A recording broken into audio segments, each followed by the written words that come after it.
Many people know that I have always exposed the truth at the right time. And because I take a systems approach, if there's anything I have in the game, it's about truth. Indians need to get their head out of their butts. It is a disgrace that people in India are supporting Zionism and blindly supporting it. And to me, this evokes many things. Just because you go get a degree, it's showing the stupidity of people who have degrees. So-called educated people are actually not that smart. And so it again falls upon me, just like I had to do in 2020 when I had to call out the pandemic and the election systems to educate people. And so people need to get their act together. And most of the people who probably understand this are people who actually have brains. The people who will not understand this are people who blindly follow stuff, and their degree is only as probably good as how much they paid to get their degree. It doesn't mean that they're intelligent. We live in a world where intelligence is not measured by repeating things. It's actually measured by using your brain. So we need to step way back. And I've been fighting Zionism probably since I was 17 years old, since 1981, because I studied what is Zionism. First of all, people should take some notes. Zionism is a political ideology. It has nothing to do with Judaism, the religion. Zionism is actually anti-Semitic. It's racist. And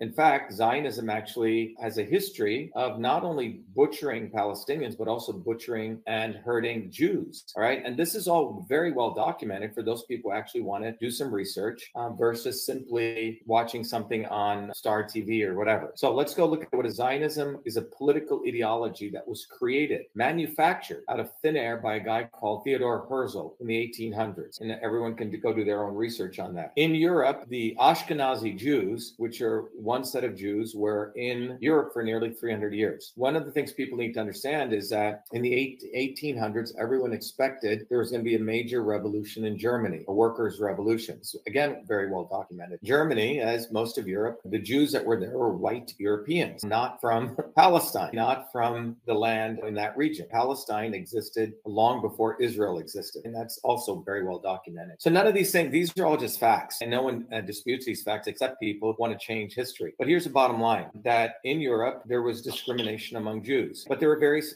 classes of Jews. There were the working class Jews, many of them who were in the trade unions, actually wanting to fight fascism and building bottoms-up workers' movements. There were the bourgeois Jews, and there are various trends. Theodor Herzl had this, he created a political ideology called Zionism, which said, oh, we're being quote unquote persecuted. So this idiot here is conflating Jews and Zionism. See, he's a bloody idiot. The reality is that Herzl created a political ideology called Zionism because in World War I, this is exactly what happened. They made Germany look like they were evil, and this was done by the mainstream media because they wanted a war. Again, the world is going to enter into a very large war because of idiots like these. So the idiots need to step aside and listen. Unless if these idiots want to go fight, let them go fight then. None of them will do that. They'll talk a big game, but none of them will actually take weapons. Let them go fight. They won't. But here's the deal. Zionism was created. It was a political ideology that was created by Herzl with lots and lots of money from some of the most racist people in the world, like Cecil Rhodes, C-E-C-I-L, who was the guy who created Rhodesia, who had very little regard for black people or brown people for that matter. And he's the one who controlled all the mines in Rhodesia. And Cecil Rhodes was one of the most racist individuals on the planet. Zionism got its funding from Cecil Rhodes, among other people. So Zionism's original goal was to put their homeland in Uganda. Uganda, not Palestine. In fact, Palestine wasn't even on the map there. Okay? Why was that? Because imagine the Vikings digging up a 4,000-year-old reference saying that the origin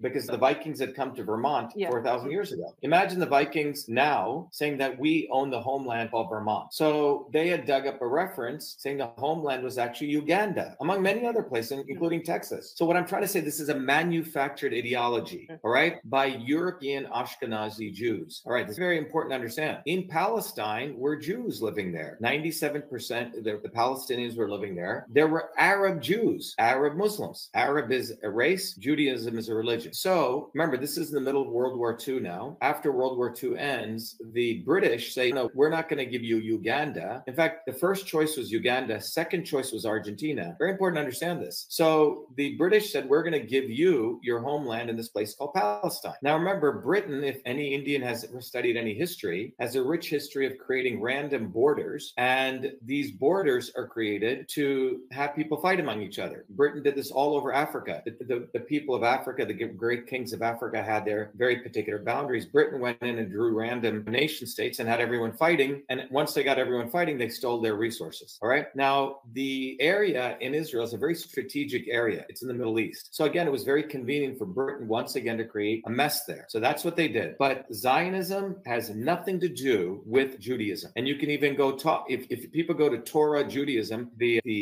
Twitter feed of very devout Jews, you'll see them saying this. Zionism is racism. Zionism is anti-Semitism. Zionism has nothing to do with Judaism. So everyone listening, go study that. 1 + 1 is 2. Go study that. You're not ready to take calculus on or take a position if you don't understand. That's number one. So